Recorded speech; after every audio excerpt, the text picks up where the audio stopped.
Hello, I am Mahima Nagar, lecture production engineering, government Khetan polytechnic college. और आज हम जो टॉपिक जिस पे ये लेक्चर लेंगे वो आपका है प्रोडक्ट डिजाइन प्रोसेस। ये आपका एमपी 306 का यूनिट सेकंड का 2.4 टॉपिक है। Product design is when a new product is created to sell to customer. तो जब आपका कोई नया प्रोडक्ट आता है तो वो किन स्टेजेस से गुजरता है प्रोडक्ट डिजाइन प्रोसेस के अंतर्गत। वो होती है आपकी, सबसे पहले एक आइडिया क्रिएट होगा नए प्रोडक्ट के बारे में, उसका एक आइडिया आएगा, फिर उसकी फिजिबिलिटी देखेंगे, फिर उस प्रोडक्ट को टेस्ट करेंगे और उसको फिर लास्ट में हम लॉन्च करेंगे। तो इन स्टेप्स को ये आपके हम और क्लोजर देखते हैं तो ये किस तरह से होते हैं। तो प्रोडक्ट डिजाइन प्रोसेस के जो स्टेप्स हैं वो ये हैं। फर्स्ट आपका है आइडिया जनरेशन, जिसमें हम जो भी नया प्रोडक्ट के बारे में आइडिया है वो अपन देख रहे हैं। सेकेंड आपका screening ideas, third feasibility study, fourth preliminary design, fifth final design and process plans and sixth is new product launch. तो ये आपके 6 स्टेप्स होते हैं। प्रोडक्ट, कोई भी नया प्रोडक्ट होता है उसके डिजाइन प्रोसेस में ये 6 स्टेप्स होते हैं। तो अब अपन एक एक करके स्टेप्स को समझते हैं। सबसे पहला है आपका आइडिया जनरेशन। डिजाइन प्रोसेस तभी से स्टार्ट हो जाता है जब हम कस्टमर की नीड्स को समझने की कोशिश करेंगे। सबसे पहले उसकी नीड्स समझेंगे और उसके हिसाब से हम कोई नया प्रोडक्ट के बारे में आइडिया लाएंगे। तो ये आपके कहाँ से आपका आइडिया आ सकता है, ये दो सोर्सेस से आ सकता है आपका, एक इंटरनल सोर्सेस और एक एक्सटर्नल सोर्सेस। इंटरनल सोर्सेज में आपके आएंगे employ research and development, market research, sales force, reverse engineering.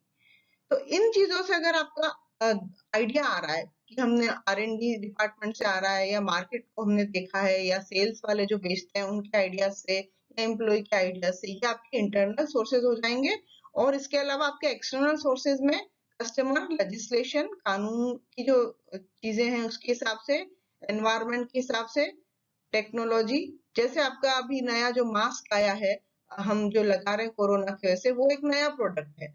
तो वो नया प्रोडक्ट आपका आइडिया जनरेशन कहाँ से आया, ये एनवायरमेंट और लेजिस्लेशन। आपने नियम बना लिए कि बिना मास्क के हम बाहर नहीं आ सकते, और आपका एनवायरमेंट में जो आपका कोरोना वायरस आ गया उसकी वजह से। तो ये एक्सटर्नल सोर्सेज हो गए। तो आपके इस तरह से हम इन सोर्सेज की वजह से हम कोई भी आपका नया प्रोडक्ट के बारे में आइडिया जनरेट करेंगे। जब आपका कोई आइडिया जनरेट हो जाएगा, उसके बाद सेकेंड स्टेप आपका स्क्रीनिंग आइडियाज। तो जो जो आपके पास आइडियाज आए हैं उनमें आप सारे के सारे इम्प्लाई नहीं कर सकते, कई सारे आइडियाज आएंगे, उनमें से आपको देखना पड़ेगा कि हमारा कौन सा आइडिया है वो एक्चुअल में वर्क करेगा। तो जो हाई पोटेंशियल का है वो कौन सा आइडिया है। तो इसको हम कैसे करेंगे, using group of people proposal would be supported by graphics models and outline specification and judged against a set of criteria।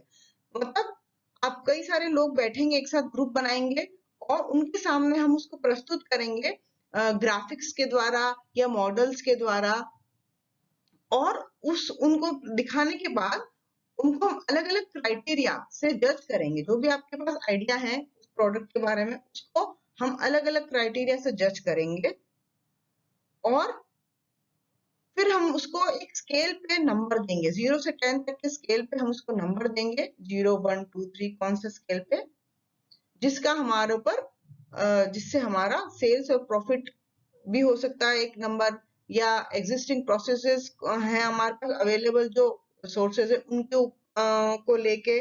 तो हम जो मार्किंग है वो अलग अलग पॉइंट्स पे मार्किंग करेंगे। तो एक पॉइंट हो गया सेल्स, एक प्रॉफिट, एक पॉइंट हो गया आपका एग्जिस्टिंग प्रॉफिट। इस तरह से हमारे कई सारे हम पॉइंट लेंगे और उनकी क्राइटेरिया के हिसाब से हर आइडिया को नंबर देंगे। तो उसके हिसाब से जो आपका, जिसमें आपका अच्छा जब से मैक्सिमम स्कोर आएगा उस आइडिया को हम स्क्रीनिंग करेंगे। स्क्रीनिंग मतलब छानना। तो एग्जिस्टिंग जो आपके ऑलरेडी हैं उनमें से हमको एक आपका आइडिया छांटना है, वो आपका स्क्रीनिंग आइडिया कहलाता है। थर्ड आपका पॉइंट है फिजिबिलिटी स्टडी। फिजिबिलिटी स्टडी में हम हमारी 3 चीजें आएंगी, मार्केट एनालिसिस, इकोनॉमिक एनालिसिस और टेक्निकल एनालिसिस। तो हमारा जो कोई भी नए प्रोडक्ट को बनाने का आइडिया आया है उसके बारे में हमको एनालिसिस करना पड़ेगा कि वो फिजिबल है या नहीं। मतलब मार्केट के हिसाब से फिजिबल है, मतलब सबसे पहले कस्टमर की नीड्स हैं क्या एक्चुअल में उस प्रोडक्ट को यूज करने की।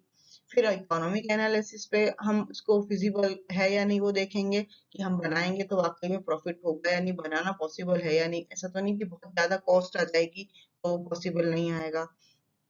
और तीसरा आपका टेक्निकल एनालिसिस कि एक्चुअल में टेक्निकली उस चीज को बनाना पॉसिबल है या नहीं। तो जैसे अभी अपन ने मास्क का एग्जांपल लिया, तो मार्केट अगर एनालिसिस करें तो मार्केट में उसकी बहुत जरूरत है क्योंकि कस्टमर हर को चाहिए, वो हर की जरूरत है।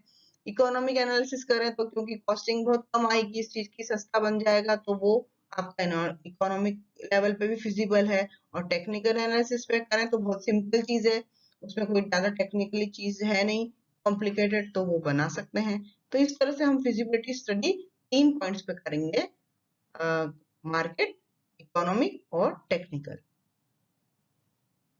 फिर आपका नेक्स्ट स्टेप आएगा प्रिलिमिनरी डिजाइन। जब आपका फिजिबल हो गया, हमने देख लिया कि ये आइडिया फिजिबल है, तब आपका कौन आएगा, डिजाइन इंजीनियर्स आएंगे। वो हमारी जो जरूरत है, जो हमने स्पेसिफिकेशन दिए हैं कोई चीज को बनाने को, उसको टेक्निकल स्पेसिफिकेशन में बदलेगा। और उस प्रोसेस में हम वो जो भी प्रोडक्ट है उसका एक प्रोटोटाइप बनाएंगे। प्रोटोटाइप क्या होता है, उसके जैसा ही होता है लेकिन सेम वही हम मटेरियल और वो सब चीजें काम में नहीं लेते हैं। तो एक प्रोटोटाइप होता है, मॉडल की तरह होता है। तो सबसे पहले उस जो भी प्रोडक्ट हमने बनाया उसका एक मॉडल बनाएंगे, उसको टेस्टिंग करेंगे, और अगर उसमें कुछ कमियां आती हैं तो फिर हमको उस डिजाइन को वापस रिवाइज करना पड़ेगा। और डिजाइन को हमको अगर कुछ इसमें कमियां हैं तो उसको नई बनानी पड़ेगी और फिर वापस आपको रीसेट करना पड़ेगा। जब तक कि आपकी वायबल डिजाइन जो एक्चुअल में सही है वो डिजाइन नहीं बन पाती, तब तक ये चलता रहता है कि आप प्रोटोटाइप बनाते हो, उसको टेस्ट करते हो, फिर आप रीडिजाइन करते हो। फिर आपका जब फाइनल आ जाता है डिजाइन, उसके अंदर आपकी उसकी फॉर्म कैसी है और फंक्शन। डिजाइन में आपकी दो चीजें होती है, फॉर्म और फंक्शन। मतलब फंक्शन तो जो आपका प्रोडक्ट है वो फंक्शन जो काम है उसका वो कर रहा है, जैसे पंखा है तो उसका फंक्शन है हवा देना, तो वो उसका फंक्शन होना ही चाहिए, तो वो तो काम करेगा ही, अब हवा देगा वो चलेगा, ये उसका फंक्शन है। तो एक तो फंक्शन होगा, दूसरा होगा आपका फॉर्म। तो फॉर्म में क्या होती है, उसकी शेप कैसी होगी, उसकी साइज क्या होगी, उसका कलर क्या होगा, स्टाइल कैसी होगी, ये भी आपकी डिजाइन में आती है। जैसे पंखा अगर एग्जांपल हम ले तो कई तरह की शेप्स में भी आता है आजकल, 3 पंखुड़ी का, 4 पंखुड़ी का, साइज भी कई सारी आती है, कलर भी कई तरह के आते हैं। तो डिजाइन में आपकी सारी चीजें क्लियर होनी चाहिए कि शेप, साइज, कलर क्या होगा और स्टाइल क्या होगी, क्योंकि आजकल एस्थेटिक इंपॉर्टेंट होता है। एस्थेटिक मतलब देखने में सुंदर लगे, उसकी इमेज कैसी आ रही है और फिनिश कैसी है, ये भी आपकी डिजाइन का पार्ट होगा। तो डिजाइन में आपकी दो चीजें हो गई, फॉर्म जो देखने में कैसा लग रहा है, और फंक्शन जो उसका कार्य है वो पूरा किया हुआ होना चाहिए। फिर आपका नेक्स्ट आती है आपकी फाइनल डिजाइन है, प्रोसेस प्लान। तो फिफ्थ आपका पॉइंट है कि जब आपकी डिजाइन हो जाती है तो अब हमको उस डिजाइन का फाइनल जब होगी कि हमारी ये डिजाइन अब यही डिजाइन से बनेगा प्रोडक्ट, तो उसकी सारी डिटेल ड्राइंग, ड्राइंग में आपका सारा उसमें एक एक पार्ट दिखा हुआ होगा उसमें, जैसे आपकी इंजीनियरिंग ड्राइंग और होती है उस तरह से पूरी ड्राइंग बनेगी, और उसके स्पेसिफिकेशन, उसके डायमेंशन के, उसमें कैसी फिनिश चाहिए, वो सारी चीजें आ जाएंगी। और उसको बनाने के लिए प्रोसेस प्लान, तो आपकी एग्जिट डिजाइन बनी है उसको हम बनाएंगे कैसे, तो बनाने के स्टेप्स हैं उसको, वो आपका प्रोसेस प्लान कहलाते हैं। The accompanying process plans are workable instruction for manufacture including, तो उसमें आपके इक्विपमेंट कौन से काम में लिए जाएंगे हर स्टेप को पूरा करने के लिए, टूलिंग कौन सी काम में ली जाएगी, जॉब डिस्क्रिप्शन, वर्क इंस्ट्रक्शन, ये सारे आपके final design and process plan का स्टेप होता है। क्योंकि अब आपकी डिजाइन फाइनल हो गई तो उसको बनाने का जो स्टेप है, तो हर स्टेप में आपकी कौन सी मशीन काम में ली जाएगी। फर्स्ट स्टेप में आपका मान लो लेथ काम में ले रहे हैं, सेकेंड स्टेप में आपको ग्राइंडिंग काम में ले रहे हैं, तो इस तरह से आपके जो भी इक्विपमेंट हम काम में ले रहे हैं उसकी सारी डिटेल, इंस्ट्रक्शंस, सारी चीजें ये आपकी इसमें इंक्लूड होती हैं। और आपका लास्ट स्टेप होता है न्यू प्रोडक्ट लॉन्च। तो जब आपका प्रोडक्ट पूरा हो गया है, इसके डिजाइन हो गए, उसका प्रोसेस प्लान बन गया है, तो फिर आपका ये वाला स्टेप लास्ट है, launching a new product involves ramp up production. मतलब आपका एकदम से आपको बहुत तेजी से प्रोडक्शन स्टार्ट नहीं हो जाएगा, जैसे मान लो आपको 100 पीस मार्केट में बाद में चलेंगे तो एकदम से 100 पीस स्टार्ट नहीं होंगे। तो अभी स्टेज पे क्या होगा, जब लॉन्च होता है तो रैंप अप प्रोडक्शन कहलाता है इसको, इन रैंप अप प्रोडक्शन आपका it starts at a relatively low level of volume, तो आपका वॉल्यूम कम है, कम मात्रा में सामान बनाया जा रहा है।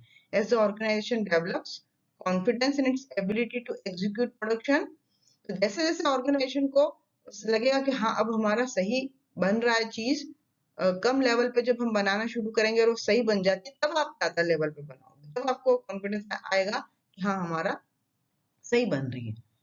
To execute production consistently and marketing ability to sell the product when the volume increases, और जब आपका मार्केट में अच्छे से सेल होने लगेगा तब आपका वॉल्यूम हम बढ़ा सकते हैं।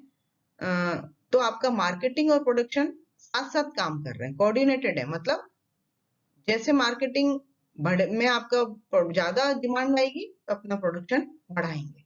तो जब आपका नया लॉन्च होता है तो आपको स्टार्टिंग में क्या करना पड़ेगा कि हम बहुत कम वॉल्यूम पे बना रहे हैं, धीरे धीरे हमारा बढ़ाएंगे वॉल्यूम, क्योंकि धीरे धीरे आपका मार्केट में सेल्स बढ़ेगा। तो इस तरह से आपका ये 6 स्टेप में आपका प्रोडक्ट डिजाइन प्रोसेस चलता है जब आपका कोई नया प्रोडक्ट बन रहा होता है।